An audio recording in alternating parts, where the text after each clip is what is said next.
Check, check, check, check, check.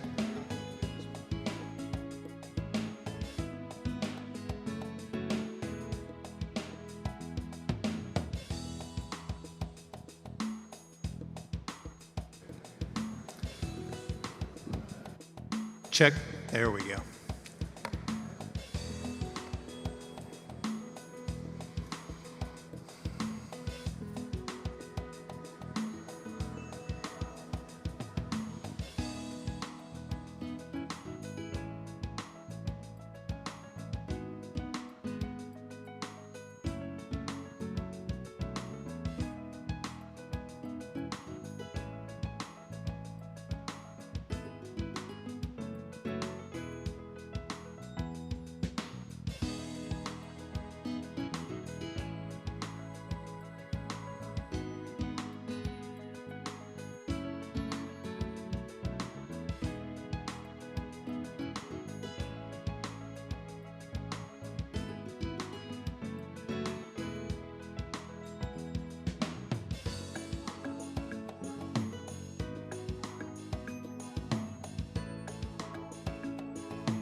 Good evening, everyone. I should say good afternoon. It's not quite dark. And welcome to the August 29th Town Hall. I'd also like to welcome everyone who is online and anybody who will be watching this in the future. I appreciate you taking the time. Tonight, we are going to go through a very short agenda. Unfortunately, it will also be a very lengthy discussion, and we'll get through all that and then open up the floor as usual for your comments and concerns. And I would like to thank all of you for coming, taking the time and the appreciation for the topics. We've got a short agenda. So the first one I do not want to spend a lot of time on other than to admonish folks to continue to please treat each other like neighbors. Please continue to find a better way than yelling and screaming at each other. And please remember that the staff that you have is here to take care of you, not to be a punching bag. And it's important that you understand that. One other thing that is, I guess you could call it housekeeping. One of the questions that was brought up is, what gives me the power to keep someone from using the amenities for a certain period of time? And that comes under the declaration where the board is given the right to take away somebody's permissions to access the amenities if they are breaking a rule. The board also put in place a rule that the staff may not be treated inappropriately or sworn at or defamed in any way. And in that process, the board also gave the CEO the ability to administer that. So that's the long and arduous trip to what gives me permission to be able to do that. And I will also add, on a personal note, I consider that to be the nuclear option. And in the last, I guess, 5 years, it's maybe been used 3 times, 4 times. So it is not something that is thrown around like candy, and it is definitely not something I personally wish to do. Much rather talk about it and get it resolved. So I put that out there for your consideration. Next topic is the Tanasi update, and it too is going to be somewhat brief because the process of gaining bids, we've finally got them all in, and we've had 1 round of negotiations with the 2 builders who have put in their bids to build Tanasi. We're in the process of negotiating pricing for many things, and we are indeed at the level of how can we cut the cost of lights? What's the light package going for? How can we cut the cost of the electric in the building? How is that designed? Can we change that design to make it less expensive? The point of all that discussion and that negotiation is we have a budget and we must stay within that budget. So that is the process that is going on right now, and we are just about there. And as soon as we are able to deliver the final to the board for their discussion and review, I'll also deliver that to you all. All right, now home to the, I guess you could call it the main event. We're going to talk about becoming a town. And I would like to point out that this discussion started in 1998, again in 2000, again in 2008, 2011, and 2018. And here we are again. So my goal tonight is to cover as much of this with facts, and anything that I believe is anecdotal, I will identify it as anecdotal, the things that I am saying, because I don't want you to think that I am standing up here all knowledgeable in the law and the process, because I am simply reading the documents. I am not. But it is important because a lot of people are very passionate about this. I shouldn't say a lot. There are some people who are very passionate about this topic, and I want to be sure that we cover all the things that need to be covered to present this. So we're going to start out with the pros. What's the pros of becoming a town? The biggest one, of course, is the potential of being able to get grants and loans and bonds, those kinds of things. for water and road work too as well. All those things exist from the federal government. The reason I use the word potential is because, as an example, right now, our community next to us, Lenore City, has an asset fee on their water bill because they don't have enough money for their infrastructure to rebuild it. So having the ability to get these loans and these grants does not necessarily mean it will be enough. So but that is a pro. That is something we currently can't get a dime of unless the county gives it to us. And it has to be through the county. So that is definitely a pro. And the roads, if we become a municipality, I do not have a definitive answer on whether our roads, because they will no longer be private, will need to come up to county regulations. That is a question that I've not been able to get answered because I don't think anybody's quite sure how that's going to function. The next thing is, and this is a pro that some people believe is significant, and that is that we have to now function within all of the state and federal rules for a municipality. What does that mean? It means that the Sunshine Law is in place. And for those of you who are from other states, in this state, the Sunshine Law means that you cannot meet in a closed meeting. You can't have executive meetings. You can't have a closed workshop. Everything must be open, and every meeting that you have must be called so that the homeowners or the citizens may have the ability to be present. The other part of that is that all the documents that relate to the town in any way, contracts, you name it, all must be open documents that anyone can receive a copy of at any time. And those are all specifics that go along with becoming a municipality. The last thing that I'm listing, and by the way, I don't want anybody to walk out of here saying that's it, that's all there is. There are other things that are less important that you may get from becoming a town, but I'm trying to hit all the highlights that are truly the things that will, that if I were to look at it from a personal standpoint would matter to me to certain degrees. The other issue, or the other thing that goes away, or potentially anyway, is that we have no ceiling on our tax. Currently, the assessments cannot be over 5% on any one year. That goes away if we become a town. We then are under the taxes, and taxes can be collected at a level that we need to be collected at and not limited by a percentage. So that is unquestionably an advantage. So let's go to the cons. Oops, there we go. In the cons, we'll start out with something that would only be important to a community of ours. If we were not this community, this first one probably would be kind of a non-event.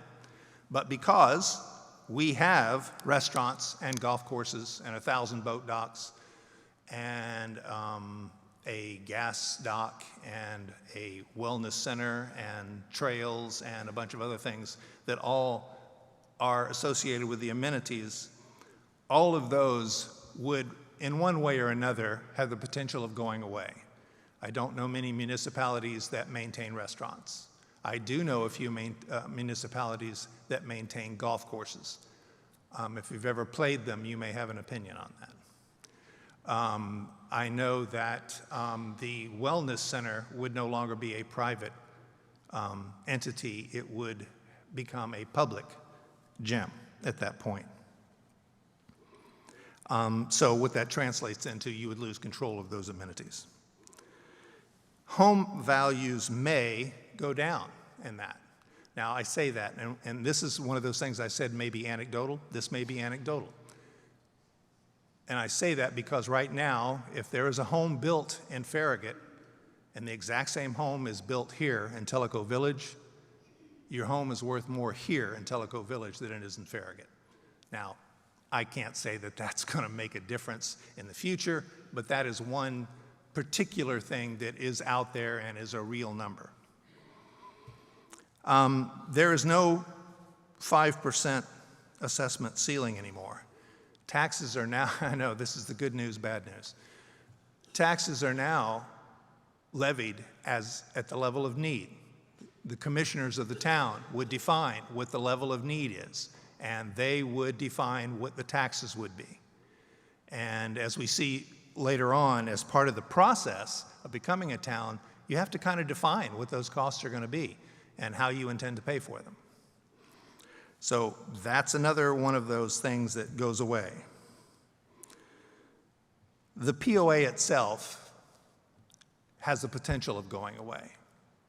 Now, we'll talk about this a little bit more in detail, but that's not as simple as it sounds. Yes, our documents actually do provide the ability for 2/3 of the community to vote to dissolve the POA.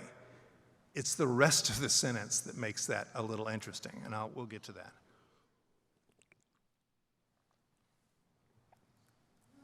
The last one is one that I really didn't, I forgot one, sorry, I jumped ahead. You will have to then be responsible for the fire department, which we currently have a volunteer fire department. I don't know if that goes away. We currently do not have a police department, but I am told that we can get coverage. We do have the county wandering through our community at any one time, and of course they call when we call. So that's another one that can be debated in terms of how that's going to cost you. But all the other things that go along with it, including water and sewer, I need to make sure I distinguish this now. When I say water and sewer, I'm not talking about infrastructure. I'm talking about your water and sewer bill, the one you get every month. That one will not be under the control or defined by the POA. That one will be defined by the county, LUB directly. And that will change how we are billed. And at that point, there will have to be decisions made as well.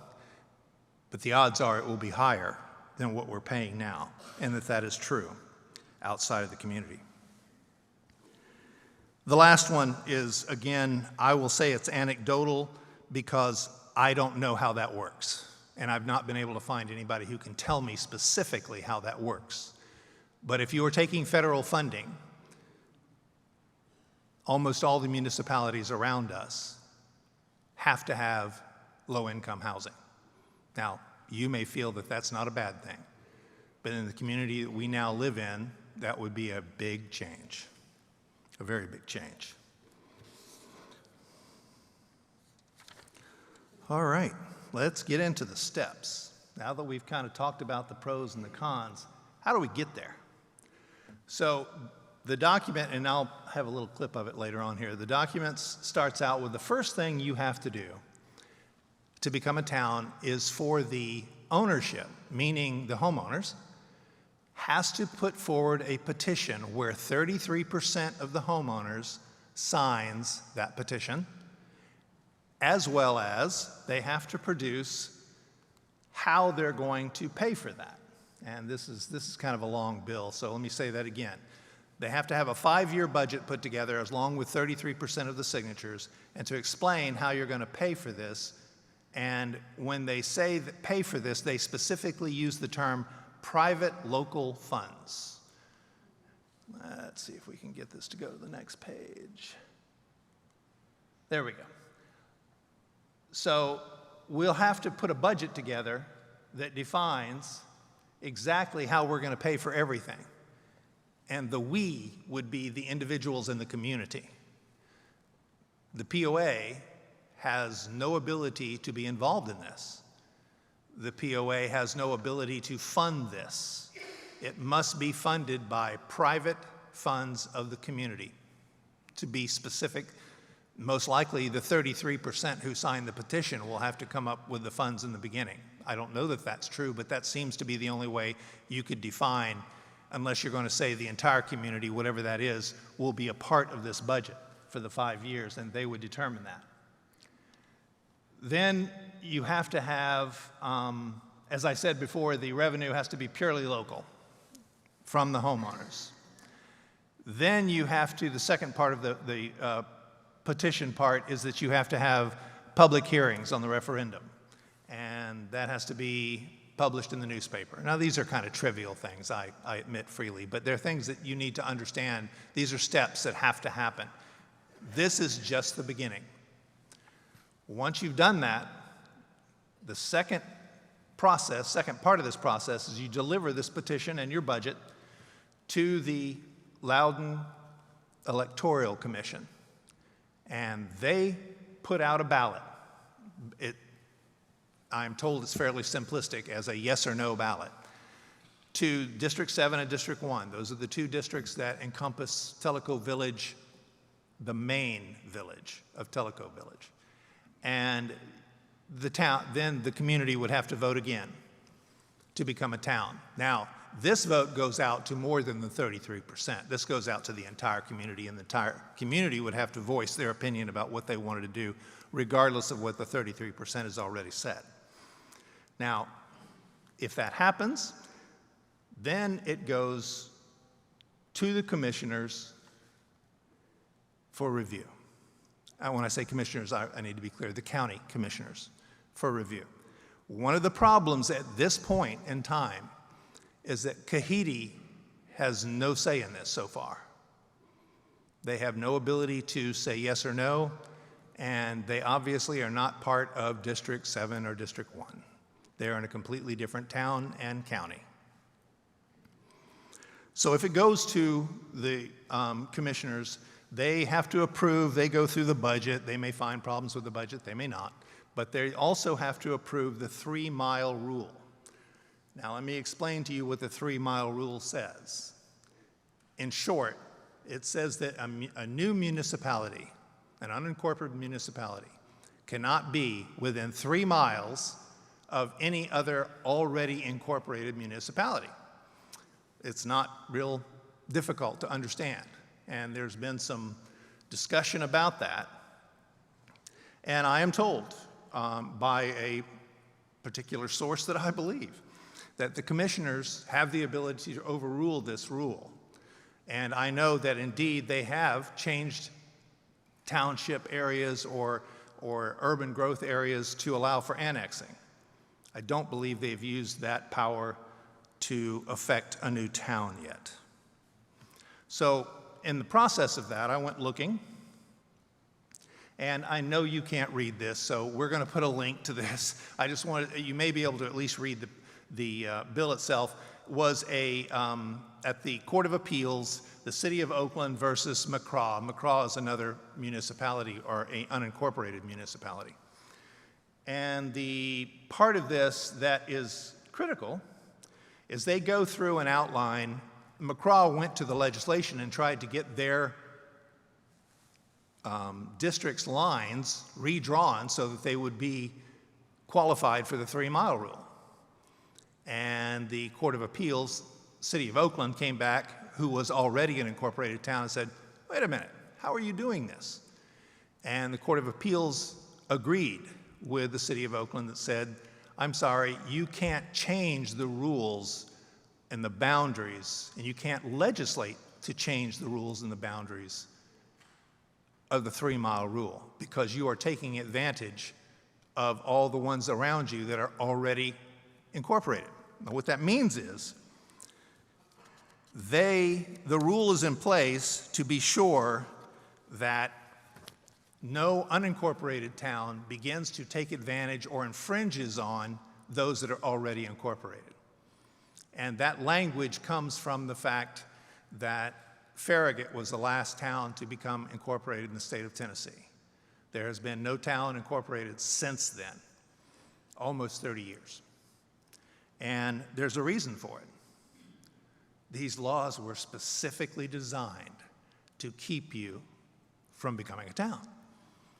And that's how it was designed in the very end. And the whole point, Mr. White brought up the fact that the whole point of becoming a town is because you want or believe that you will get better services, higher care, and more amenities by becoming a town than you are now currently in an unincorporated community. And that's one of those things you got to get your head around. Okay, so we've gotten down through the 3-mile thing, but again, let's move on. Let's don't stop there. Number 4, we're going to get there. Number 4 is the tough one. Number 4 states that if we're going to annex the Tahitians, they have to be contiguous with us. That means that we either go by water and it's 9 miles, or we go by land and it's 15 miles.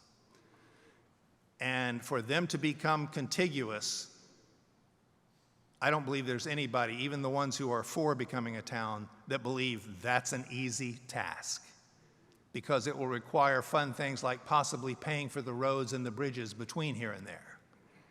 And the land may have to use eminent domain to get it, which is never a good word in anybody's dictionary. So Kahiti becoming contiguous is a real heavy lift, is a term that was used. Also, both Loudoun, Monroe, and Vonore will have to agree to that process. All three, both counties and the city would have to agree to that process. Again, let's say we're able to do that. Kahiti is now contiguous. Now, if that is impossible, I will tell you right now that if I lived in Kahiti, there would be a class action suit, because that's separating you from the community that you are currently being funded by and funded with, and enjoy the benefits of being part of the POA contiguous, or the POA as a whole, I should say. Okay, let's say that's done. Homeowners then must vote to give away all the amenities. 51% plus 1 must give away all the amenities to the town. Then the town will figure out how they want us to manage that, and that will come up here in a little bit. Number 6, while this is all going on, by the way, all of these are not happening necessarily in the sequence I'm giving you. They may be going on at the same time. As an example, Kahiti, once you're past the point of the commissioners agreeing that you can become a town, the process of making Kahiti contiguous may kick in immediately. I don't know that if that process would operate at the same time or not. But once you've got to number 6, then you have to maintain, number 6 meaning you've got everything done, the homeowners have given all the amenities to the town is making decisions currently about what they want to do with those amenities, and your 5-year budget is now kicking in so that you can operate for 15 years as both the POA and a town. Now, I'm told the 15 years may be optional, it may be only 5 years, but either way, for a period of time, you must operate for 15 years as both a town and the POA, and during that time, POA must maintain its responsibilities to the homeowners, and you must collect sales tax, gas tax, and land tax as a town, and all of that is currently going to the state or the county.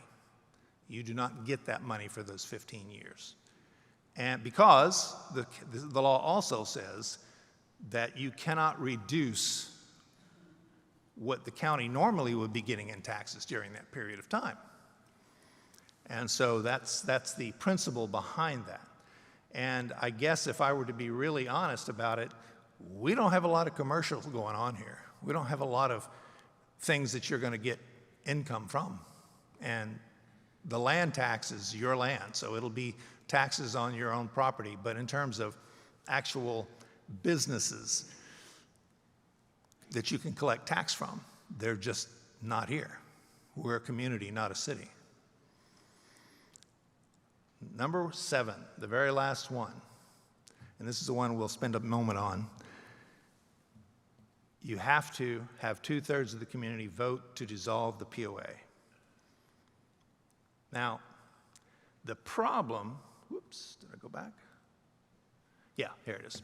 The problem with that particular option is in our documents. And I'll talk about a town that is not near us, but is a Cooper community nonetheless. And in that community, they made the same decision to become a town. They decided that's what they wanted to do. And they ran into this same problem because they have the exact same documents we do, being a Cooper community. And I don't know if you can read this or not, but it says the corporation may be dissolved, corporation meaning the POA, may be dissolved only with the assent given by the members entitled to cast 2/3 of the total votes. And then it goes on to say, dissolution shall not divest or diminish any rights or titles or any owner as defined by the declaration, invested in him under the declaration, and deeds and application to his property unless made in accordance with the provisions that already exist within the declaration and the deed, which is a really fancy way of saying you can not call it a POA anymore, but you're still stuck with a POA. And this particular town, Bella Vista, to be clear, they have both a city and a POA because they couldn't get out of it. Now, granted, the POA has been brought down quite a bit, but they still have to pay dues, they still have a POA, they still have a board, they still have all the things that we currently have for our POA. So it doesn't go away. And there's some other issues that may or may not be important. TRDA, as many of you know, we lease a significant amount of this community from TRDA, and that lease becomes complete in, I believe it is 2044. And up until that time, if we were to, as an example, become a town and try and sell the yacht club, the problem with that is the yacht club sits on leased land. And so either we would have to figure out a way to accommodate paying that lease, because I'm assuming that if we became a town, that lease would just be moved over to the town and no longer in the POA's name, it'd be in the town's name. That's an assumption on my part. I don't know if that's legally possible or not.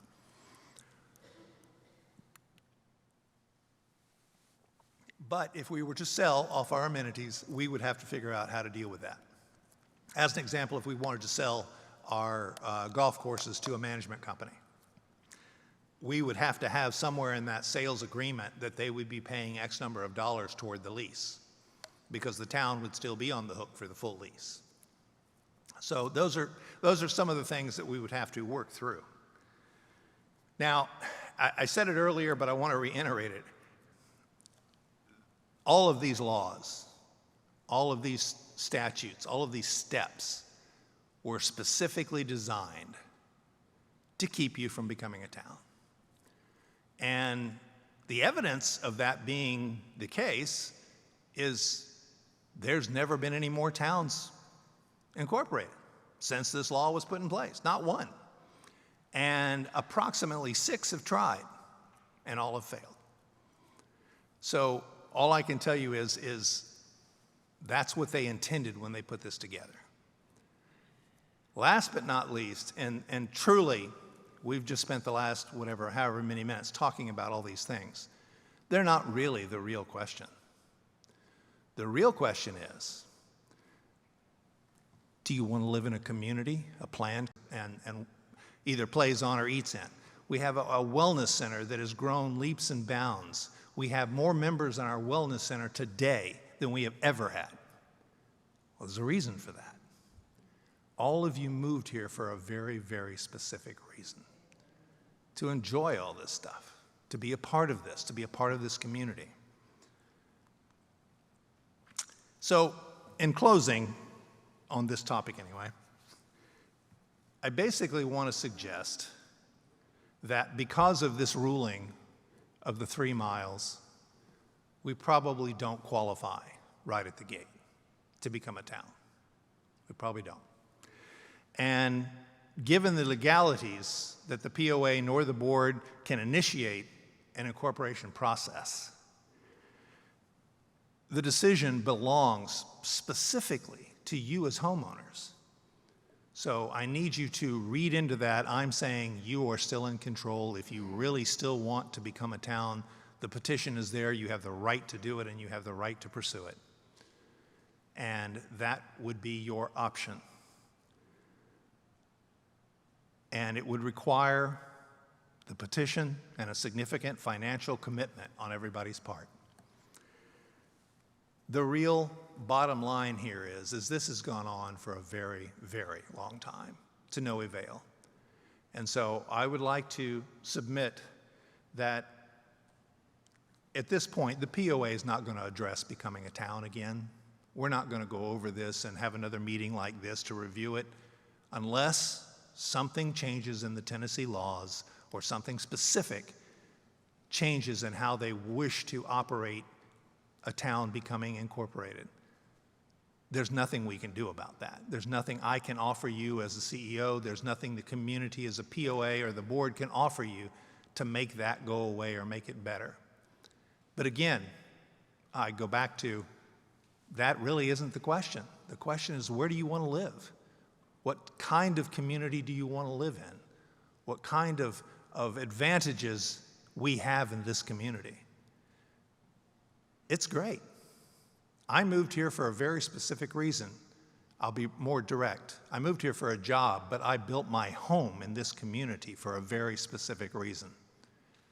It's a great community, and I wanted to live here.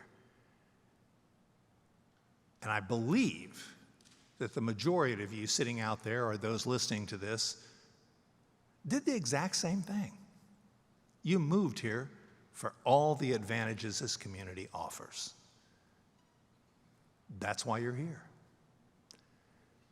So I hope that I've at least given you some information, and I realize there are those sitting in the audience who are significantly more adept at managing the political sides of this and the laws about this. So that's why I say at the gate, the article that I showed you or the court ruling that I showed you is just paper any of you can find online. We're going to put a link to it so you can find it and read it in detail, but that's not me being political. That's not me telling you there are ways around it. I don't think there is. The court was pretty clear, and if you read the article, they get really, really definitive about why they refuse to allow even the legislature to change this rule. So in all of this, I hope that you are at least informed now and at least have an understanding that this is in your hands. It is up to you, and it is your choice. And as I say in the last sentence, it's your choice alone. It is not something we can facilitate or help you with, or we can't really even try and thwart it as far as that goes, other than tell you the facts, because that petition is a statute and you have the right to that petition. There is no question. So, what else you got for me tonight?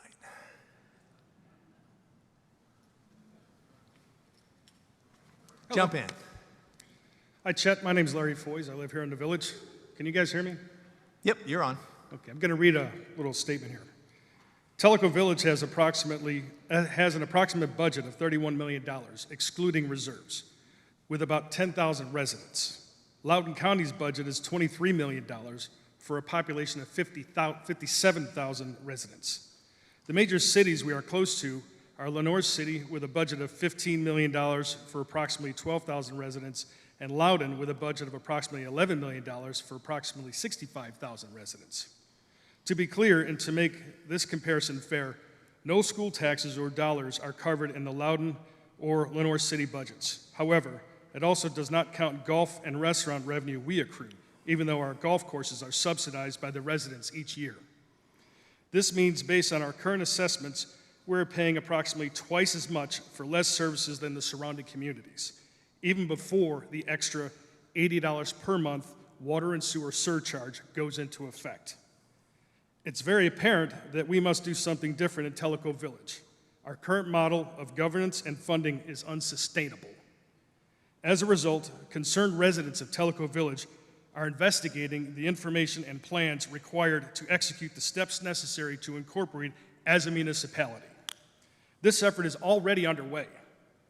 With a planned election in August of 2026, we are asking you to join this effort to ensure the stability of our village into the future. Our community has a wide range of professional expertise in all areas needed to operate as a self-governed city or town. As such, we are exercising our rights as citizens and villagers to forge our own path into the future with our eyes wide open to the challenges ahead. Our team is publishing a web page, creating a presence in social media, and developing a list of pros and cons for incorporation. We have an email address that can be used to send our team any questions you may have. It is inkin2026@gmail.com, and I'll spell that out. INCIN2026@gmail.com. We have done some initial due diligence with respect to incorporation by consulting with county and state officials. More research and confirmation of the benefits will be published, but chief of which is the ability to fund our water and sewer challenges. We can also create our own utility board. We are contacting other communities to research costs involved and obtain lessons learned and best practices for achieving our goal of incorporation. We, the residents of Tellico Village, request your engagement and support in our plan to incorporate in 2026. To be clear, the decision to incorporate, as you said, resides solely with the residents, not the CEO and definitely not the POA board. To be clear, stay tuned, there is much more information to follow. Absolutely, and I agree with everything you said. You're welcome to do that. There's a couple things that I would like to point out that I'm concerned about that I want people to understand or at least connect the dots. Everything he read about the budgets for those cities is absolutely correct. Everything he read about those counties are absolutely correct. There's just one problem with them. All of those cities and counties have budgets that are not connected to their water and sewer. They pay taxes about them, but LUB has its own budget, which you didn't bring up. And that budget is, whatever it is, doesn't matter, but we have to do all of those things. And when you say that we subsidize all of our amenities, that is absolutely true. We do. But at what level and to what end?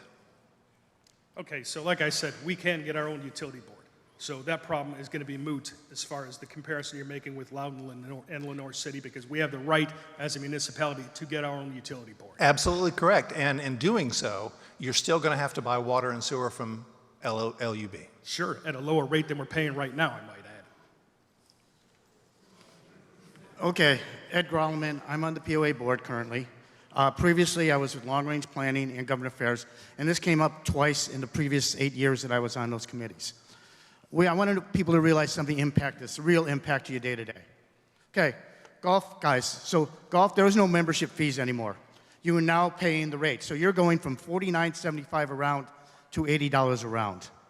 Okay, so in addition, you're talking $30.25 more a round of golf each time.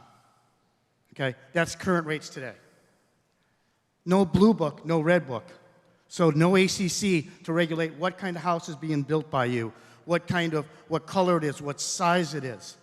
We are now under federal regulations. We have to create zoning laws and ordinances for the community. In addition, we have to pay a mayor. I don't get paid anything. I get a nice lunch. That's all I get for being on a POA board. So we have to pay a mayor. We have to pay a city council. We have to pay a city administrator. We have to pay a city public works person. These are all salaries that are coming to your taxes. What you also have to realize, property taxes are based on your value of your home. So people with smaller homes are going to pay less than people with larger homes here. So you're going to see a significant difference in your property taxes. Property taxes will have to be picked up almost your POA fees are today, plus more. So there is a lot of impact to the average person and what you deal. And what Chet said is true. When you came here, why didn't you choose Loudon City, Loudon, Lenore City, Farragut? You chose a planned community to be here. If that's what you want to have, this is not a good option for you. One other thing about the cost of the water being cheaper, I want to remind everybody that the reason that there is a differential between what we buy the water wholesale and what we sell it to you is that we have an entire utility department that we have to pay for. So the odds of your water being cheaper will depend on what kind of water utility you have, because the funds that we collect during that don't go for the infrastructure. It goes for maintaining the rest of public works, which in this case would be another utility option. And so you're still going to have to pay for that. You're still going to have to fund that. And you're going to fund that through your water bill. So it's not that I want to argue about it, it's that I want to be sure that you go into this knowing it's not as clean as you might think it might be. And it may still be what you want. Honest to God, it may still be what you want. But you need to be sure when you say things are going to be cheaper that you really think that through. Please. Chet, Mike Robbins, thanks for all the research that you've done in the past and on this topic as well. You're a good community manager in this area. I've been with HOAs in the past. We also have a great board. They're not elected usually as a popularity contest, but our board members are very knowledgeable. Chet, while I speak for a minute, if you could go back to the cons, the slide with the cons. Oh, sure. A lot of questions were answered already today when I came in. Would we have one or two? Sure. A lot of questions were answered already when I came in today. Would we have one or two police officers? Would we have 3 or 4 firemen that we'd have to house? Would we have to elect aldermen? Would we have a mayor? Would we have a city tax bill and then another county tax bill? So a lot of that was covered today.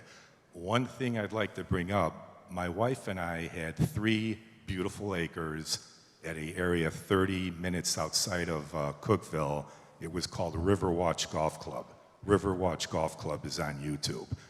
We decided to sell because we left our Del Webb in Spring Hill to come here. We sold it. It worked out well. Shortly after that, we didn't see this coming, but Riverwatch Golf Club had a private owner for the golf course.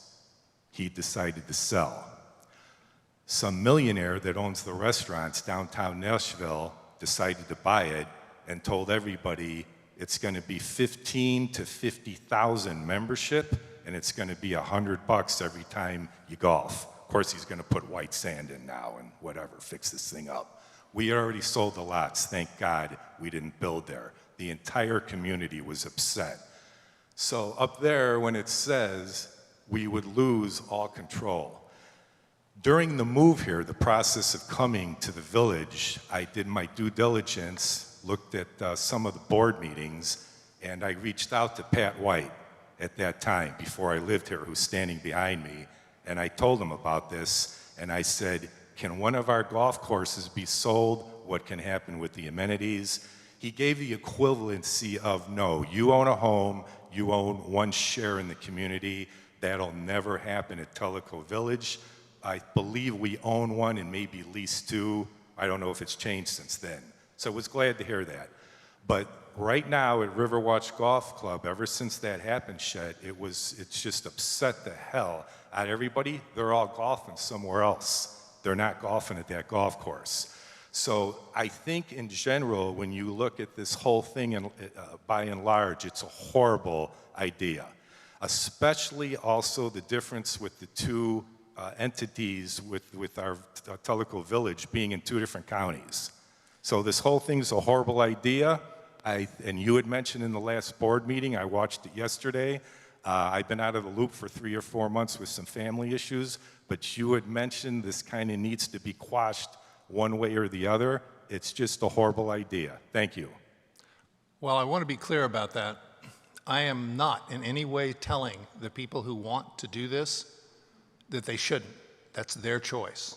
I'm telling you these are the options you have, and this will be the result one way or the other, and I don't want people to go into this blindly thinking it's all going to be better. Correct. And also, you didn't want this, though, to continue on and on and on again. Correct. Now, The whole debate, as far as I'm you concerned, had is mentioned the done. past years that this came up. So it's hopefully this comes to some kind of conclusion this time. Sure. Thank you. And I would say that the gentleman who spoke before you has the same opinion. It would like to come to a conclusion sooner or later. Thank you. You bet. Pat, don't take 15 minutes.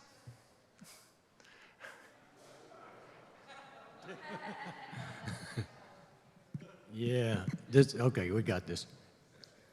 You're going to be am I talking loud enough? Okay. And I'm really looking forward to you putting an end to this once and for all, one way or another. Thank you. Okay. And I told Chet before, I was known as a wordy person on the board. I talk a lot, and this is going to be no exception. I got elected to the board for a term for 2018 through 2023. I served 6 years. And just to make sure, on next door, I've been called a shill, a good old boy, and et cetera, since I got off the board, for being a shill for the board. And I want to make sure that I've seen Steve Snyder once in the last 8 months. John, I saw you today. If Marty Inkrod is in here, I saw Marty playing golf one day. Over here, there was another couple. How about Bob? Saw you on a video. Haven't seen you in person at all, correct? Who else is here? Bob's here. Haven't seen John Orr. I saw you on the video, and I shook Bob's hand twice on the golf course, right? Last time I saw you was how many months ago? A long time.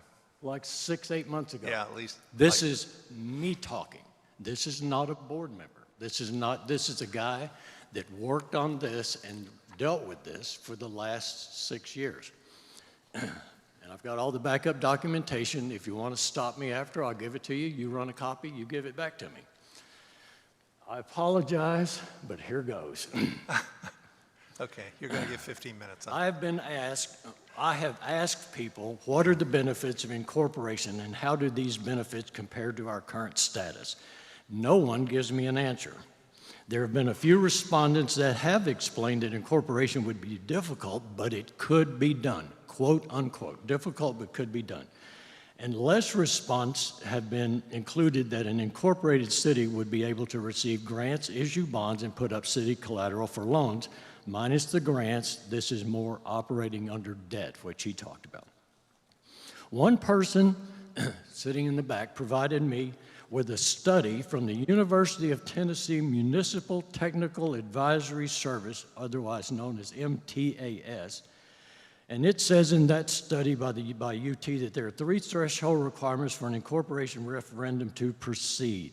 And that's Chet covered in detail, but I'm giving you the numbers. If you miss them, look them up on the video. It's TCA 6-1-201, TCA 6-18-103, and TCA 6-3-103. These cover miles from other cities, as Chet talked about, and among other criteria. Also, TCA 6-58-104 comes in play requiring a planned growth. And then the county commission, as Chet talked about, has to approve before the vote is taken. The UT study, and I quote from the first paragraph, quote, "First of all, there's really only one reason to incorporate. That reason should always be because the residents want to provide a higher level of service that can be obtained under the existing arrangement, which is usually a county government.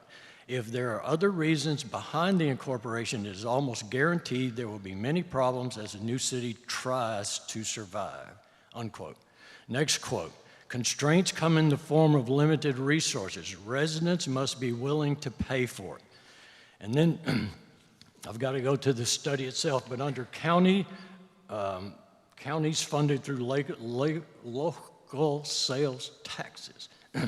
Number 3 in this study. There are 3 pages of this. I'm only going to read the massive amount that is highlighted.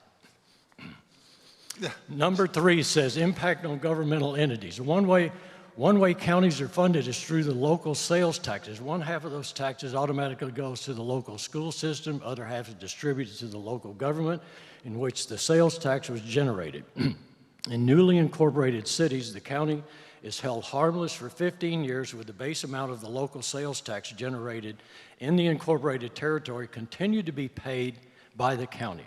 No, to the county, sorry. However, any growth in sales tax above the base amount is retained by the city, and after 15 years, all the sales tax is retained by the city, as Chet covered. So you get no tax revenue unless you beat that number where you're incorporated.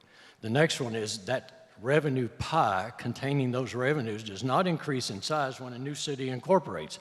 Instead, the new city's share must be pulled from the limited sources that already exist, thus decreasing the share of revenues that would otherwise flow to existing cities. More simply, anytime a new city incorporates, all existing cities receive proportionally fewer state shared revenues, which is probably one of the reasons you don't incorporate anymore. Therefore, all cities are hurt each time a new city is created. Fixed cost. There are many state and federal laws that must be complied with regardless of the size of the city. One only needs to look at the Fair Labor Standards Act and Americans with Disabilities Act to understand the financial effect mandatory laws can have on cities. Many times these considerations are overlooked when a new city incorporates. The sixth point was a new city will also have many fixed costs. For example, advertising, public meetings, office space, city recorder, city attorney, record keeping, election, and the list goes on. Conversely, smaller cities have fewer citizens and each must share a portion of those fixed costs. And many new cities drastically underestimate these costs and find that fewer dollars are available to provide basic services such as street repair, public safety, and other services. Provision of services. Many new cities think they can simply contract with the county to continue providing the same services provided before the incorporation. However, it's not that simple. And in our case, one has to ask, what services does Loudoun or Monroe provide to Tellico Village? We'll get to that in just a minute. And many counties soon realize that the true cost of providing services is higher than expected, and over time, a new city should not expect the county to provide services without adequate compensation, if at all.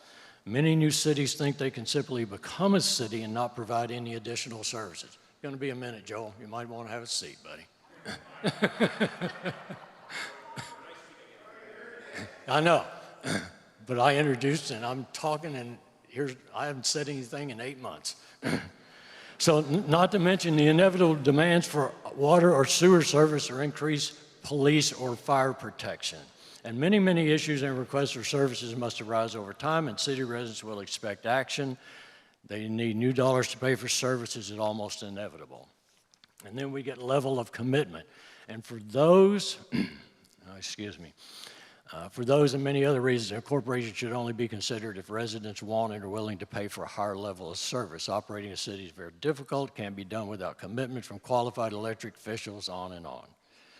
In fact, many incorporations are very successful because of desire and need for the greater level of service combined with willingness to pay for, acceptability, responsibility for providing the services. However, becoming a city is not something to be taken lightly. And the concluding comment is incorporation is a serious step for any community. Remember, incorporation should only occur in order to provide a higher level of service than you now have. And we're going to drop that one and that one, and I'm going to refer to this one in a minute, a new state law as of 2021. So, our first is what Chet said, you have to appeal to the Tellico villagers. We just knocked that page out. Then you have a 501c4 corporation. If this passes, the property owner and the state, we're left with no authority to tax, so no assessments to continue maintenance and hopefully live off reserves until incorporation is approved, or if we have a group of folks that can put together a coordination of efforts that it all happens at the same time. Second, benefits as described in UC study. First of all, there's really only one reason to incorporate. That reason should always be because the residents want to provide a higher level of service. The question is now, what benefits would provide that higher level of service? And as stated, a city would be able to apply for grants, issue bonds, and have a wider range of credit opportunities by placing assets as collateral, which now we cannot do. The next needs clarification. And we dealt with this a number of times on the board, and there seems to be some confusion about this, and I'm going to use my favorite grocery store, Ingles. Along with other business up and down 321, we have public access to those facilities, but they retain the right to restrict access to those who do not meet their private criteria. They're a public facility, but they're private. We are a private facility that allows public access. An example, if you walk into Ingles without clothes on, a beer in one hand, a cigar in the other, you will be evicted.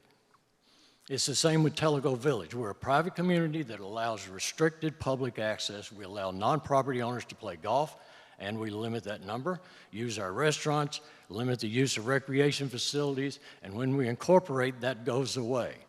The general public has the same access to Tellico Village amenity as property owners unless You go with option number 3, and that's a hybrid incorporation, which you also touched on.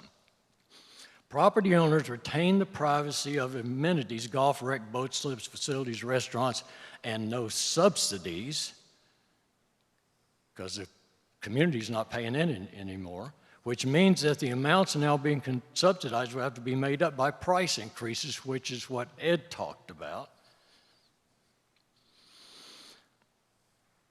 You incorporate, you follow the state guidelines for requirements of mayor, council, staffing, potential police department, including vehicles, staffing, administration, computers, supplies, and a level of compensation that would promote retention of the people. And the UT study says that the county has no obligation to provide any services to any city at any time. So if we are comparable to Lenoir City in population size, Lenoir City PD, Loudoun City PD, why would the county not, well, anyway. Otherwise, we have, let me back up. We have a mayor, a council, staffing, potential police department, including vehicle staffing, administration, computers, supplies, and a level of compensation to those officers that will promote retention of the people. Otherwise, we train, we hire, and we turn over. And we have a non-contiguous annexation. Apparently, a loophole was found in the prior TCA regarding non-contiguous annexation. It was in 2015. The updated code is 2021 Tennessee Code Title VI, Chapter 51, Part 1 of TCA 6-51-104. Under this law, a city wanting to annex territory, the highlight of the law is that a city desiring to annex territory that is not contiguous with an existing city must enter into an agreement with the county, which in this case would be Loudoun and Monroe, to either fully fund or share monetary costs with all roads and bridges that connect the city and the annexed territory. For Tellico Village, that would include Highway 72 to Highway 411, 411 to Niles Ferry, and Niles Ferry to Kahiti. Also, permission to enter into this agreement, according to this state law, must be voted on by all property owners affected that use those roadways. And other key points, the original developer, Cooper, which you did not touch on, signed an agreement, and thank you, Henry Cullen, for giving me this a few years ago. It is not the size of the roads, it's not the width of the roads, it's not the length of the roads. Cooper actually signed an agreement with Loudoun and Monroe counties to maintain Tellico Village roads, water, and sewer easements, etc. And you have to ask yourself the question, do you think that Loudoun or Monroe counties would allow Tellico Village to renege on that agreement? It'd be a lot of money. Recall again the UT study. Neither county is required to provide us, pardon? About a minute or two. Come on. Yeah, thank you very much. Pat, let's wrap it up. Pat, let's wrap it up. There's other people who want to talk. All right, let me just close with one thing here. As I stated at the start of the presentation, those that call for incorporation provide few, if any, benefits, and how to go about incorporating other than stating it will be hard, but it can be done. And as an aside, Alice and I do most of our shopping in Alcoa and in Maryville. And to explain how easy this would be, I would like to see a bridge built across Tellico Lake to go to 321 to give me a shortcut. It's going to be about that hard.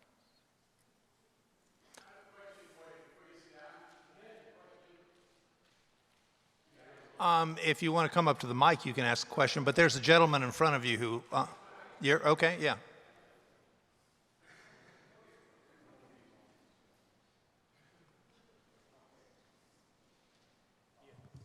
A quick question. Sure. You're up. My name is Mark Warner. I live in Milwaukee. You were on the board? When were the dates? January 2018 to December 2023. Okay, that's a long time. Yeah, twice. Yeah, credibility goes a long way when you sit up and pontificate something.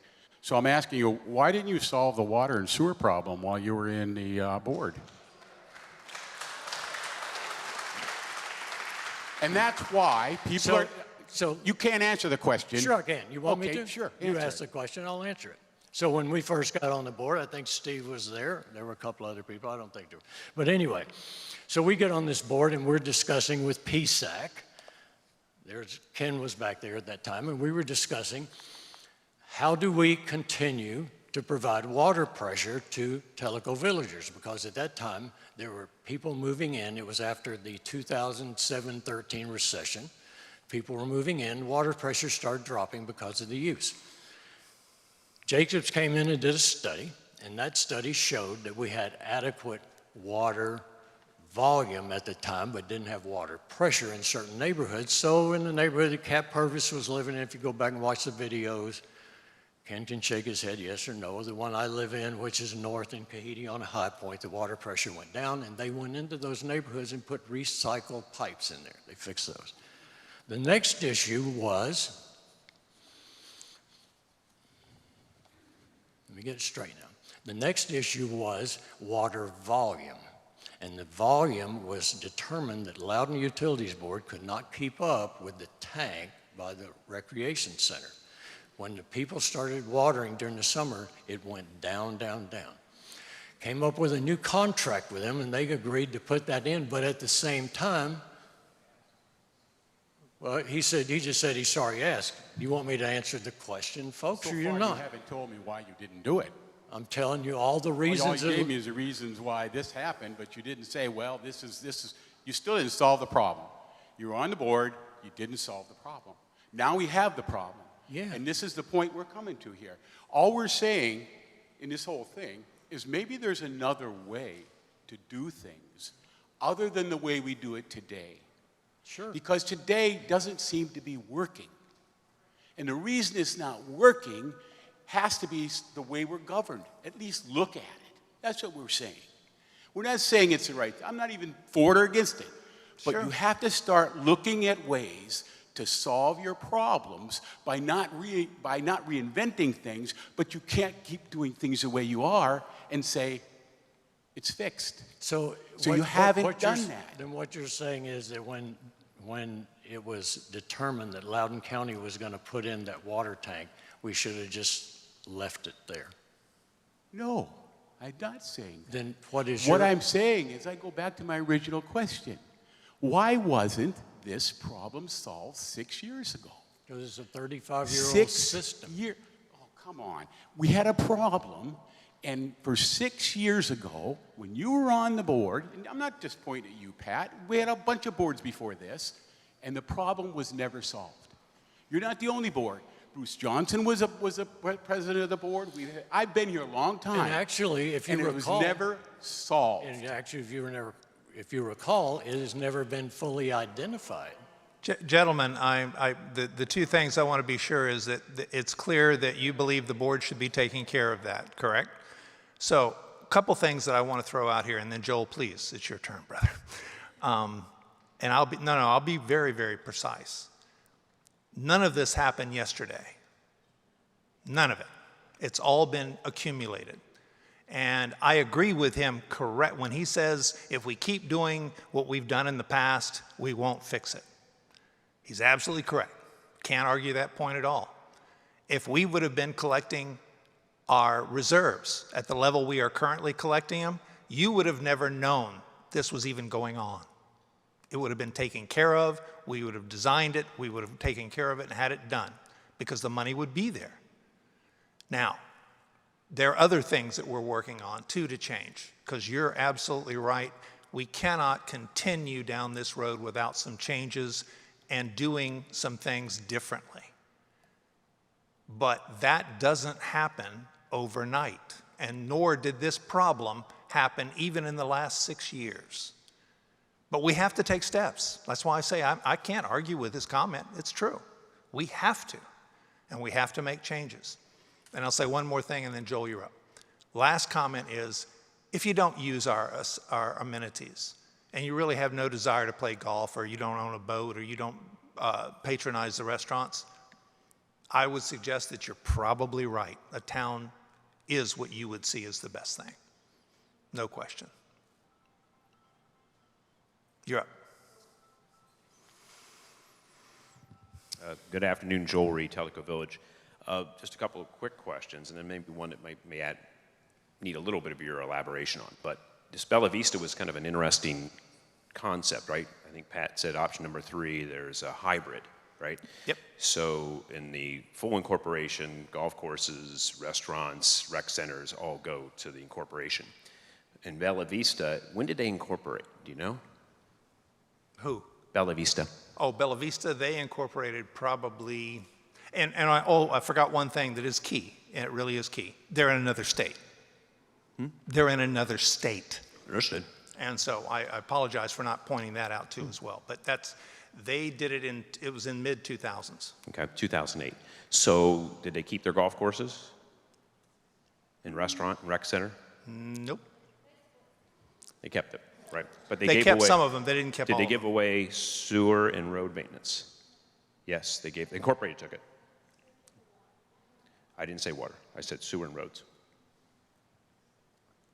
Yes.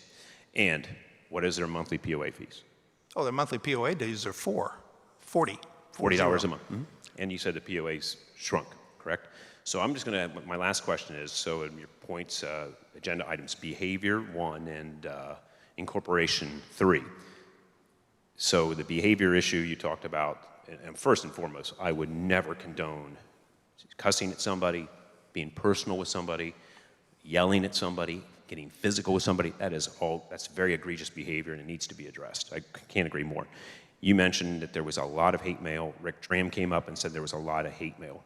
So in regards to 1 and 3, behavior incorporation, why do you think these things are going on? Well, I would say that most of these hate mail that has been going around had nothing to do with specifically the POA, but really the whole environment of the political environment, because most of the people who've been attacked are involved with the politics of it all. Now, there's also, Joel, here's the bottom line. Everybody is angry about something these days. Just watch the news. It doesn't matter. And the reason I keep bringing it up is because I want to try and get us to focus on the fact, first of all, the idea that we cannot sustain this community based on all the math that the Finance Committee has done, and we're talking months of work. The community is sustainable. And compared to all the communities around us, we're a bargain. Now, that is an opinion based on numbers and comparison.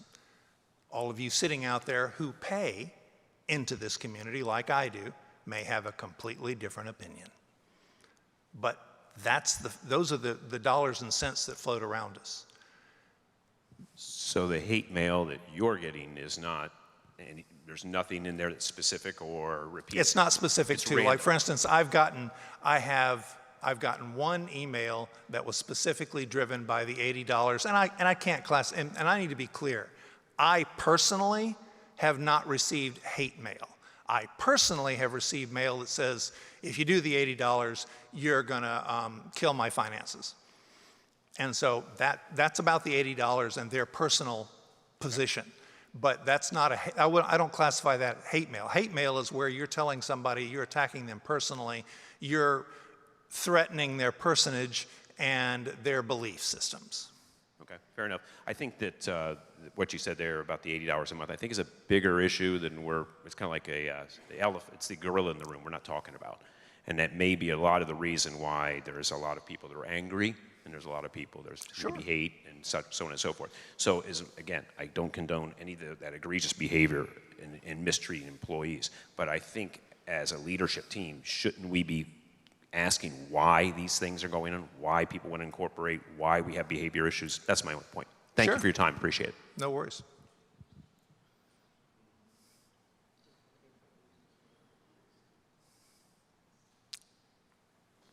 I'm going to use this microphone so I can at least face everyone instead of with my back to the audience. I'm Scott McCrae. I'm a registered professional engineer, and I'm a certified program manager and project manager. My wife and I moved here to Tellico Village about 2 years ago. We rented over in Chattooga Coves while we built our house over in Motley Shores. And it appears to me over all of these conversations, but specifically today, the incorporation is kind of being pushed by the dissatisfaction with the TAP projects and, of course, the $80 a month fee. Now, I don't want to talk specifically about the $80, But I did want to basically talk about the new $80 fee, and believe me, I was as concerned as everybody else. I thought there was really two simple ways to fix it, okay? And I've seen a lot of suggestions on Nextdoor. I've talked to a lot of people that have suggestions, but I went ahead and, as an engineer and a project manager, I researched all these issues, read all the Jacobs reports, went back and read old budgets, all the presentations that were done in previous years, and I talked to members of the Finance Advisory Committee, the Board of Directors, the PSAC, and the Communications Committee. And I really think we've got more of a communications issue than we really have technical issues. And I want to say that everybody was extremely professional. They're dedicated to this community, they're residents here, and they're living with their decisions as well as we are. But I wanted to go back and address the TAP projects so that people understand what these issues are, because I really looked at them, and like I said, I thought the two big ticket items, the elevated water tower and main wastewater pump station and the wastewater tank, the sewage tank, were easy fixes. Just tell everybody they can't water from 5 in the morning to 9 in the morning during the peak demand hours. Force everybody to spread that demand out, we solve that problem. Well, not really. The problem then becomes we still have low pressure as we grow. The tank at Chota, which now supplies the peak demand and the basic pressure in our system, is beyond repair. So we need to replace that anyway. So we would be spending about $2 million for that tank. By spending $3 million and elevating it, we now solve our future demand needs and our low pressure issues. So for $1 million, we get that. All the extra piping, plumbing, and everything else that goes into that $9 million, we would have to spend for the new tank. And you can't take the old tank out of service while you build a new tank so that you can reuse all of that equipment, because then we don't have pressure control and the whole town could, the whole community relies on LUB to supply that. Oh, and then I've heard, well, what about the LUB tank? That's connected to their system, not our system. It does not maintain our pressure. We need our own tank, and we need the extra volume for the peak demand and future growth. So that basically solves that problem by using the elevated tank. The wastewater storage tank, the waste storage tank for the sewage, that is really needed in order to do all the maintenance on the pumps. They're 35-year-old pumps, they're antiquated, they need to be repaired, and right now, anytime we have any kind of major issue, the public works people have to balance the flows all the way through the system. Right now, Mialakwa, who's the biggest problem with the I&I, their pump is bigger than the Tokwa pump, and oh, by the way, all of their water goes through the Tokwa pump station. So I'm giving you more water than you can take. So we have to fix those. And then by modernizing all the controls, now we can automate all of that, so when we have a heavy rain event or when we have normal operations, the public works people don't have to be sitting in there trying to throttle the valves and control the wastewater flow and all. And oh, by the way, what happens if the main sewer line to the to the wastewater treatment plant goes down and we have to repair it, or our pumps go down, there's no place to store the waste and all. Now we have wastewater leaving the sewer system and going into Tellico Lake. So my conclusion on all of that is the projects that were recommended by the PSAC, by the financial committee, these are the right things. And when somebody says, oh, we've got to go take a different approach, this is a different approach. We're solving the problems that we have today. How we got here, I've only been here 2 years, so I don't know. But it doesn't matter. These are the right answers to the problems that we have, and we can continue to go forward with what is on the board, it was on the table right now, and what's been improved. And I think really going forward, and my recommendation to Chet was that what we really need is a professional project manager to make sure that these projects and the budgets are maintained and properly done and properly executed. What we don't need is somebody coming through and say, oh, by the way, we're about 25% over budget, and we project to be 100% over budget by the time we're done with this first project. Where do we go from here? What we need is somebody that can watch this on a daily basis with the teams that are doing it and all. Thank you very much. I appreciate it.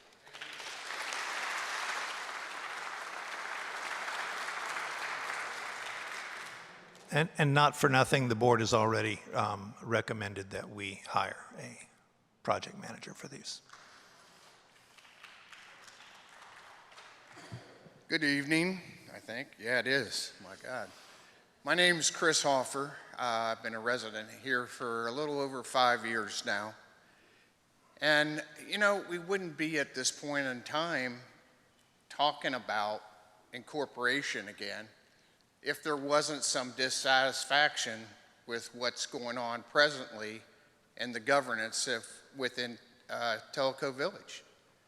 There are a lot of people upset about the costs.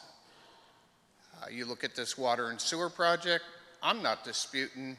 I don't know enough from an engineering standpoint if it's the right answer or not. It may not be. There's a lot of evidence that says, yeah, we're doing the right thing. There's also a lot of evidence that says, no, there are other alternatives.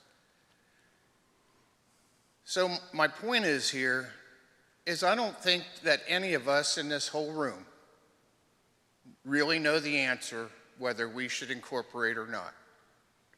I'm asking you all to keep an open mind. You know, when I was in business, we never discounted an idea. We used to call early on in the process about throwing mud against the wall and seeing what sticks. Well, we just threw 2 mud balls up against the wall. We got one, we stay in the governance that we have now with the POA, or we look at incorporation and having some, maybe even a third, some type of hybrid type of a system. To me, I want to explore it. I want the answer. I don't want people coming up here, because I did hear some things so far today that have not been factual. One of the board members that came up had a couple things that were not factual. So I'd say be careful. I say that we should listen. We should explore this. It may be an option. If it is true that our costs to live here could go in half, that's pretty compelling. That's at least going to get my attention. I'm going to listen to both sides. I am totally on the fence. I'm not one side or the other, and I don't know how anybody could be completely all in either way. So thanks for listening.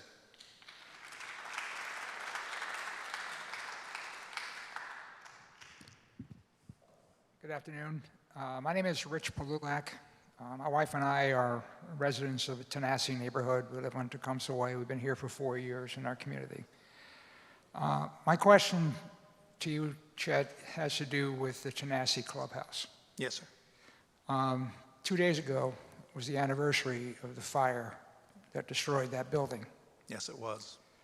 It's taken us 2 years to get to the point where you stated earlier in your presentation that we have finally received bids to analyze and negotiate. Correct. You had mentioned that bids were put out, and now you're evaluating 2 contractors. How many contractors responded to that bid? We sent out 7, and 3 responded. 1 was thrown out because it was so far over and above the rest that it was not even worth discussing or negotiating with. Okay, so you had 3 bidders, and now you've narrowed it down to 2. Yes. And those 2, you're in negotiations with. Yes. As it relates to the negotiations, are you putting in any kind of criteria for a timeline for completion? Every step of the way. Are there penalties for delays? in the contract?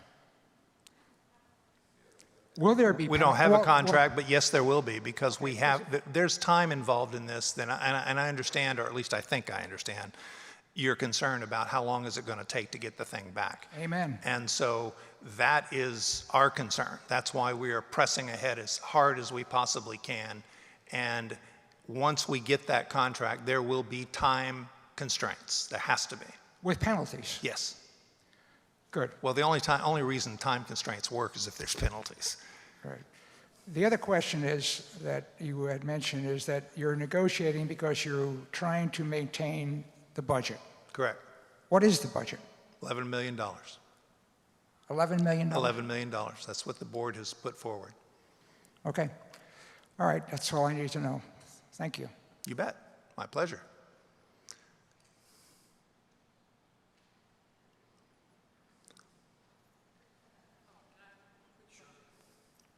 Hi, Chet.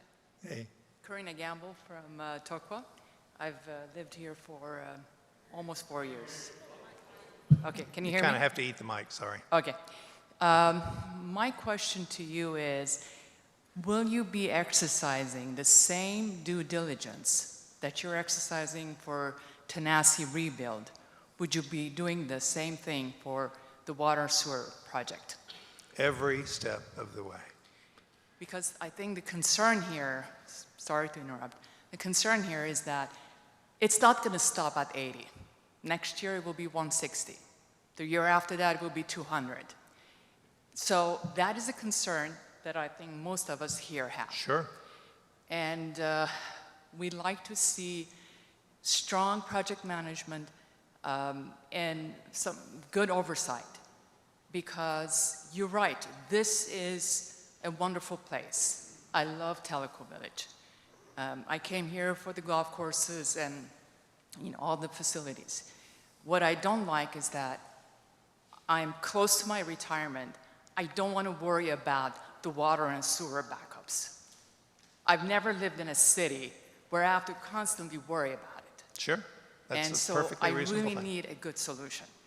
So, And go ahead, I'm that's- sorry. And the last comment I have is that you have been working with Jacob Engineering since 2017, correct? I believe that's correct. Or POA has. Long before my time, but anyway, Long yes. before.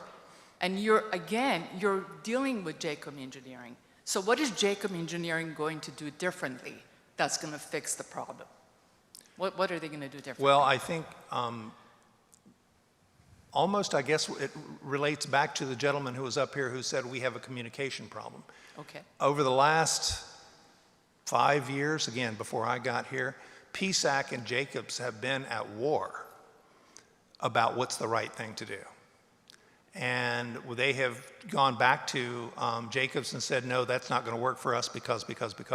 And this is kind of an example that's gone the way of the dodo, but so you know, one of their original ideas, instead of the raised water tank, was to put multiple pumps throughout the community to balance the water flow going everywhere. And all of those pumps would be on a generator and would have to be maintained separately, and we'd have to hire a whole new staff to be able to maintain those because they're very unique.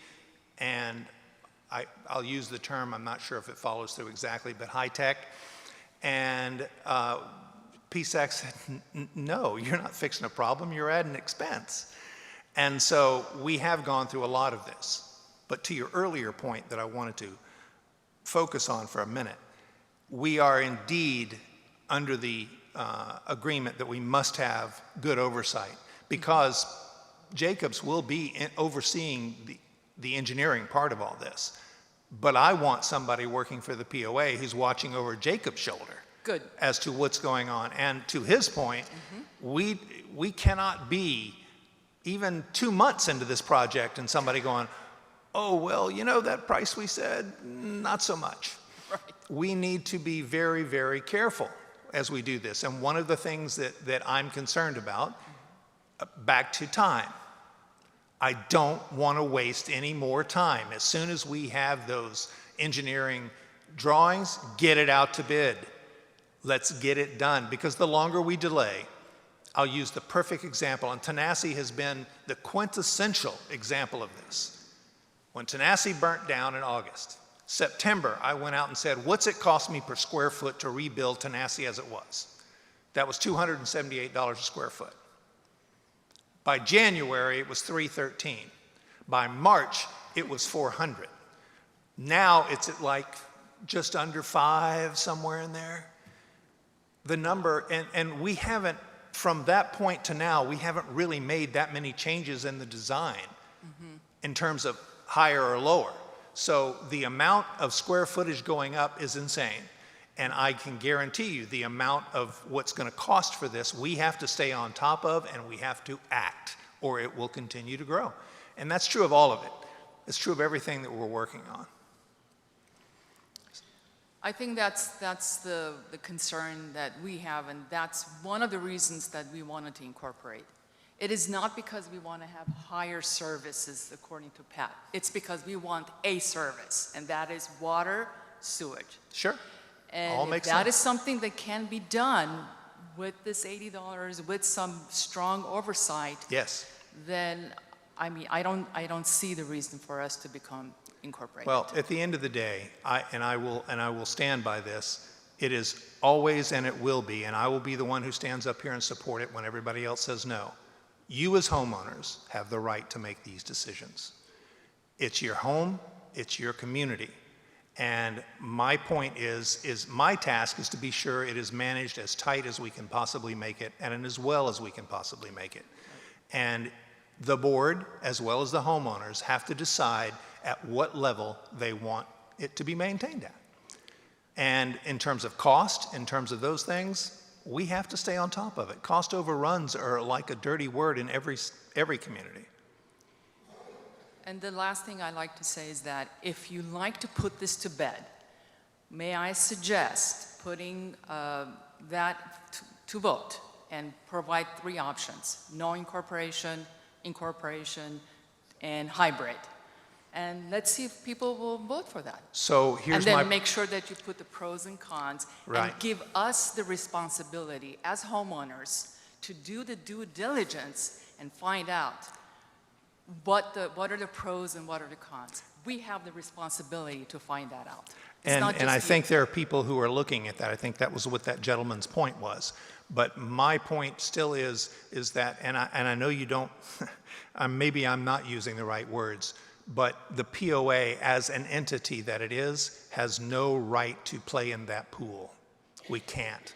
So you as homeowners can go out and make those votes. You as homeowners can put that information together and come up with and make a decision. And that is the only thing and the only goal that I can give you as a director of the POA. Okay. All right. Well, thanks so much. Thank you. Just want to clarify real quick. Hang on 2 seconds, mate. This guy's been waiting. Oh, I'm sorry. I didn't know you were there. Mike Lynch, Mialakwa for now, Coyote later. I just wanted to say that I appreciate your lending to me all of the reports that were provided to the board in '93 and 2000 and thereafter. They were an eye-opener. And again, these were not reports conducted by the board or committees within the organization, but outside. Correct. I would commend you, Chet, to add the 2000 report to the materials that you're going to make available to the community. Because to me, that was a real eye-opener on the pros and cons, and particularly the cons and the legal ramifications that would affect a decision in 2026. Absolutely. I'm happy to do that. That's a trivial thing to do. Yeah, I just wanted to clarify from the woman that was up here. There is a legal process for this. We can't just say we want to vote at a town hall. There is a legitimate legal process. Absolutely And correct. the reason I say November 26th is because that's the next primary general election season that we have, and it's going to take that much time to get everything organized anyway. So this isn't for everybody that's out here listening and wondering. This is a big project. It's a heavy lift. There's no guarantees it's going to work. We may get it 6 months down the road and realize we're not going to do this because nobody wants to support it or there's just too many hurdles to overcome. But we are going to investigate it to find out if it is worth doing. And we're going to continue to update our web pages with information, pros and cons and everything else, all the legal stuff, so that everybody can go and take a look whenever they want to. There's an email address. You can send us comments. Please try to keep them professional, and we will respond with feedback and answers as much as we possibly can. Thank you. Appreciate it. John Martz, Chota Shores. Let me make one statement first. Has anybody checked the reputation of Jacobs? You may want to look at it. It's not good. They've worked with several towns that if one of them came into that town, they'd probably shoot them. It's that bad. Second thing, a question. In the sewer and water deal that we're doing, we just replaced most of the roads in Tellico Village. Is that going to be a repair of the roads, or is that going to be a complete resurfacing when they put in the water and sewer? I'm not sure what you mean because, forgive me, we've not replaced any roads. We've resurfaced them, or we have, I guess the word is P&M or PPM, and it's basically a sealant that we put over the asphalt to make it last longer. In terms of water and sewer, that should not affect the roads unless there is a water main break that crosses under the roads, and there's very few of those in the community. Most of them are alongside the road. We lived in a community that they replaced the water and sewer, and they now have to resurface all of the roads because they dug them up that much. Regardless. Second thing is, and this has nothing to do with what we're talking about today, but we've got fiber optics coming in that AT&T is putting in. Yes, sir. How much are we getting paid by AT&T for them to be allowed to come into this community? We're paid the same we're paid the same amount for each home that Spectrum was paid. I'm not sure what the actual dollar figure is, but it is a percentage of every home that goes in. The community gets a piece of that. In other words, there's no fee that we're charging them for being allowed to come into Tellico Village. I just said the exact opposite of that. We should be getting something. We are from charging them to be able to put fiber optics in the community, and there is a charge for every home that they put online. They pay a part of that. The fee that you as a homeowner pay to get online, AT&T has to match that with us and has to pay a fee to us. We negotiated that. Before, they weren't allowed in here at all because they were on our property without our permission. That's correct, and without paying a fee. Now they are. I would think that they should pay a fee right up front for us allowing them to come into this community. Well, in one way they are. There are 200 homes that are already existed in the community, and they're paying for that up front. But they're paying as they go. That was the decision that we made with Spectrum, and we're giving them the same. That's part of the transparency that I think is lacking of this community. And I think that's where a lot of the problems come from. We don't know what, let's say as an example, our marketing department. We're behind budget in the marketing department. How could that possibly be? Why are we even marketing this place? That's real estate people's jobs. We're spending a lot of money for something that, why do we want to do that? If we're almost to build out, why are we spending more money to market this place?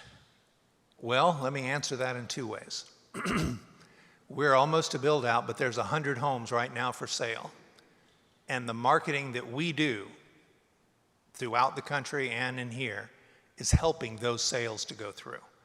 The real estate community is not doing they're not doing their advertising at the level we do. And we have the ability to give them the total picture, not just the value of the home, but the value of the community. And so by doing so, we bring people in to buy those homes that are for sale. And that, in terms of a need, I don't see that ever going away anytime soon, because homes are always going to be going up for sale. People want the top dollar for their homes. And by doing the marketing and by getting it out there to the rest of the people, we bring people in looking for those homes. I think we should have something in writing then that's showing us what we spent to bring this person in or that person in. I mean, it's just like salaries. We pay all the salaries here, but we don't know what anybody's salary is. We don't know what anybody makes here, but yet we're the ones that pay for it. The board is the one that decides what people are paid for. They should let us know what everybody's salary is. That's it. Thank you for letting me talk. It's just something to think about. I appreciate it, sir. Yes, sir. Good afternoon. Good afternoon, Chet. My name is Glenn Franklin. I'm in the Tellico Shores area. Been here 10 years. Back to the Tanasi rebuild. I know you're on the negotiations. I understand some stuff is secret, but approximately when do you anticipate making an award on the contract after you finish negotiations with both bidders? Is it the end of this month, end of September? I am hoping for the end of this month. Okay. And then approximately how long is the construction? I'm sorry, end of September. I keep thinking I'm in September. So I apologize. Another month now. Not tomorrow, but yeah. Another month. Yeah. Approximately between the two bidders, how long is the construction period? Are we looking at a year and a half? Most of them, it ranges between 14 months and 18 months. That's what they're offering us. So now you're looking at March of 26, yeah. probably. Yeah. Okay. I know you hired a construction manager or a project manager a few months ago. I'm assuming they were involved in the negotiations of the business, right?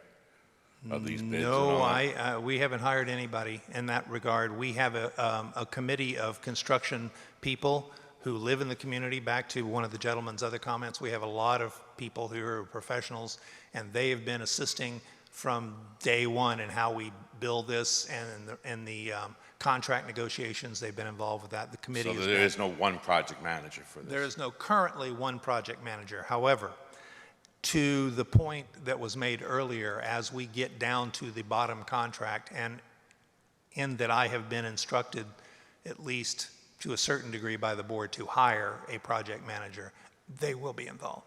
Okay, so one last question.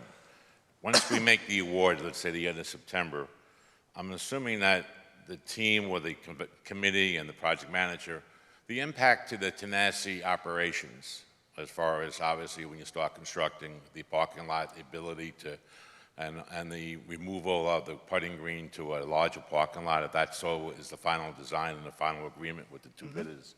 Okay, how is that going to get conveyed to the community so we know what's available, when the golf course may or may not be closed, okay, the impact to the overall construction and so forth? Have those I'm assuming some of those plans must be in place by now. So we are currently, pardon me, my voice is going, finalizing the calendar on this as we sit with the current, whoever wins the bid, let me put it that way.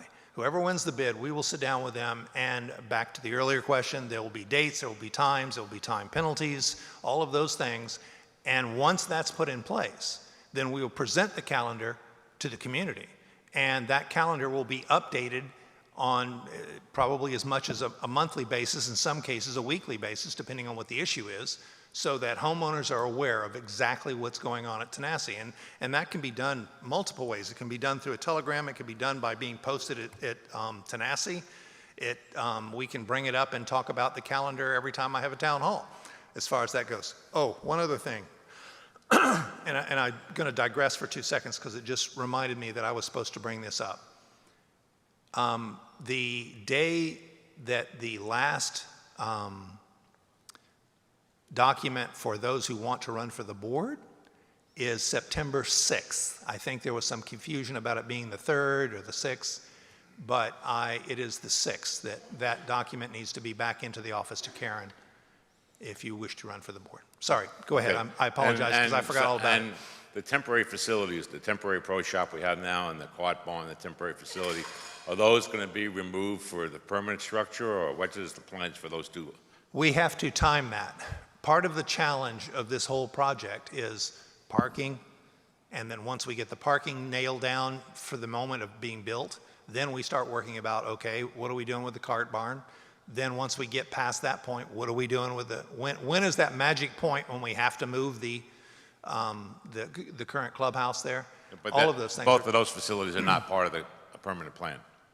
Oh, no, they're not going to stay there. No, Okay. not at all. All right, thank you. You bet.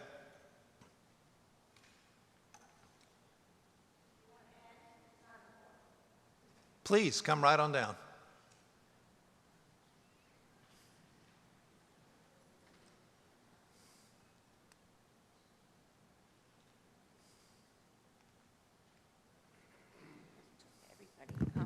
Hi, my name is Stacy. I really don't have a house. I have some cinder blocks right now in Milwaukee. Has anybody ever lived in an incorporated village? You have. Okay, an incorporated village. Have you ever lived in one?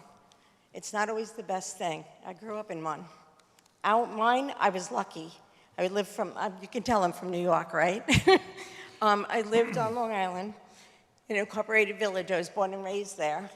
And parts of it were gorgeous, but on your outskirts of your village, in certain areas that they would be within a certain mile radius, there would be things you might not want next to you. How many people have an empty lot next to them? You could end up with a trailer next to you, or you can end up with teenagers partying in a tent next to you. So these are things that you also have to think about, not just what you're going to get from grants and things like that. You've got to think about what can come in. That's the number 6, I think it was, Chet? Yep. Yeah, it's called redlining. You're not allowed to redline, and that's federal. So you cannot discriminate against anybody if you are a public area. So you have to kind of be a little careful with that and take that into consideration. The other thing with the $80 on the water, I just want to throw back again. Did you figure that on all of the lots in the whole community or just on the homes that are here and being built? So the number that we came up with is based on all those who are connected to the water system as we speak. Yes. And there are homeowners who own a home and another lot next to them, so they're not being charged for that lot. Now, if you own a lot and you decide to build, you have to pay the price then. Right, so mine's going to be retro when my house is done in like February, March. Right. And I get that. But now if you did the calculation on every single lot, that $80 will change if nobody ever builds on that. So that needed to be... No, I'm not being clear. I apologize. Okay. If nobody builds on that lot, they'll never be charged Oh, anything for that. I understand that. Yeah, and if you're going to build, let's use you as an example. You're building in February, you think you'll close on your house. Yes. And be connected to water. So at that point, and actually it's before that, just so you know, you'll be connected to water. And once you are, then whatever that time frame is, if we start in October, Right. October, November, December, January, those 4 payments will be included in your closing documents. Oh, yes, absolutely. And I to do understand that. So that's how that works. So And I if it's received the longer, it's letter. more. My thing was, how many lots are totally in Tellico, counting Kahidi? Without Kahidi? No, with Kahidi. I mean, are they involved in the water? Yeah, they Kahidi? have homes on the water there too. Okay, so how many lots all total? I believe it's around 6,300 or something? 6,800. Yeah. So you take the cost of 29 million and you considered 6,800 homes or No. no? Okay, that's what I wanted to know, right? Okay, thank you. That clarifies that. No worries. Hi, Chris Offer. I'm back again. Hey, I spent half my life working in the marketing communications area, so my perspective is coming from a property owner. I do want to talk and try to, I don't know if I'm going to be able to put it to bed, but I can say that I spent personally, because I was concerned like many other about our marketing spend. I sat down with Beth and Joe, one of the architects of our marketing plan. And before I get into that, let me just say, if you can't prove where your marketing dollars are going and what they're getting you, it is a waste. But after meeting with these individuals, I found out that, and it may be a communication issue, that they maybe need to tell us a little bit what the cost per lead is. They don't tell us all the time, but just throw it out. And Joe did present at one of the board meetings one time. It was pretty comprehensive, although I think they were asking him to hurry along a little bit. Oh, Beth is presenting next month. But they can prove that their marketing spend is working to drive leads. They can also prove that they, well, it's a little softer, but they can prove that they're helping keep property values at an appreciable level. And we do have competition. Think about it when you looked at Tellico Village. I know for myself and my wife, we looked at other communities, Tennessee National, we looked at KOE in South Carolina, and we looked at some other communities. So without an online presence and marketing material around that, it would have been hard for us to find Tellico. So there is some value to it. It is their marketing budget is evaluated every single year by the board, just like any other budget in the various departments in Tellico Village. So just keep that in mind. The marketing spend is not big compared to many other enterprises.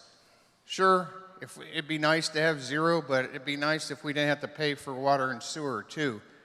There is some benefit to what they're doing for us. Thank you, appreciate it. Okay, we're just about 6 o'clock. One more Can I have person? one other thing? Okay, be quick. I just wanted to make sure, because sometimes I come off as a pretty good critic, and I am to a point, but I don't want any POA employee to leave this church today and think that the property owners don't appreciate the hard work that you guys do every day. It's our money. We just want you to be accountable to us, and we want good results. That's all we're asking for. Go for it. I'm just going to talk quick about the low-pressure water in project number 1. Chet, you mentioned that I guess PSAC and Jacobs have been at war. I used a rather colorful term, but yeah. Difference of opinion. Yeah. Well, if you look at the answers to the TAP questions, the POA says that 68% of the water is being used between 4 and 11 in the morning. The Jacobs report said that should be 39% in its model. PSAC and the Public Works and the POA is stating that you will be topping out at around 3.9 million gallons per day at build-out. Jacobs Engineering was 2.45. That's 60% more needed. We've got a big divergence of numbers between the POA and Jacobs. I would recommend that you get them back together and try to figure out where we are. If the Jacobs numbers are right, probably 1 million gallon tank will do the job. If the POA numbers are right, we're going to need more than 1 tank or a different solution to the problem. Thank you, sir.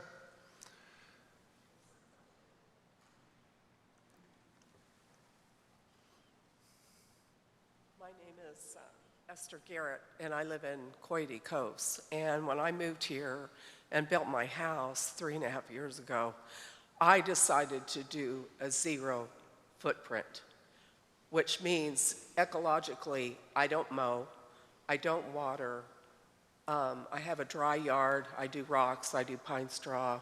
All the trees are regional so that whatever water comes from the sky, that's how everything gets watered. So when I moved here, my water bill was $55, or whatever it was, $55.76.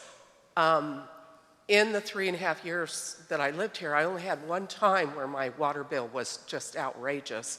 It was because I had a leak, which they repaired, and I had to pay for the water, which I had no problem. It was something that happened because of a big piece of machinery. But my point is, and I'm not saying this because I know there's a lot of people that love having a yard and love mowing their yard and love having plants and love watering. I have no problem with that. And I understand what you're going through with this whole thing with the water going up in price. To me, it's kind of ridiculous to go from $55 for me to $75, and now I've got to pay an extra $80 on top of that. Well, y'all are paying a fortune out of your pockets for irrigation, and I'm saying that this whole system, the way they've set it up, they're not talking to us about how they're actually doing stuff. I haven't seen one thing come my way other than, oh, by the way, your water bill's going to go up, and this is why we're doing it, and this costs this, and this costs that, and this costs that. I haven't seen anything like that. And I look at my mail and my emails all the time. So my problem with this whole thing is, I would have liked to at least had a vote on it, to say, okay, if you're going to spend $80 more, you're going to tack more money on, then let me have an opinion in it. Let me have a dog in the show, because I just don't feel like that I'm being treated right as a Tellico person that lives here and not being able to have an opinion. I think we all, anything that's done in the village, regardless of what it is, we should have a vote. We live here. We drive these streets. We shop at these things. We love our homes. We love our village. And we should have a right to say, yes, we want to do this, or we need to do that, and this is why we need to do that, or no, this isn't working, and there's a problem here, but just throwing money at it isn't going to fix it. We need to figure out better ways to fix this stuff, and we all should have a say, because we live here, and we're a community, and that's how I feel. You're welcome. And nobody has talked to me about any of this, other than throwing an email at me saying, you're going to have to pay more money. Well, I'm tired of paying more money. I want reasons, and I understand our infrastructure sucks, but I moved here 3.5 years ago, and this should have been fixed 6 or 7 years ago before I ever moved here, and that's all I have to say. My name's Beth Rulon, and I live in Chota Hills, and I've lived there for 22 years. When I first moved here, my water bill was $35 a month. But one of the things I want to say is, I just retired in January and have had the time to start getting involved in what goes on with the POA and this community that I live in. And I just wonder how many people who have had the time have put that time into it to make this a better place. Instead of just complaining about everything, we need to participate in it, is the word I'm looking for.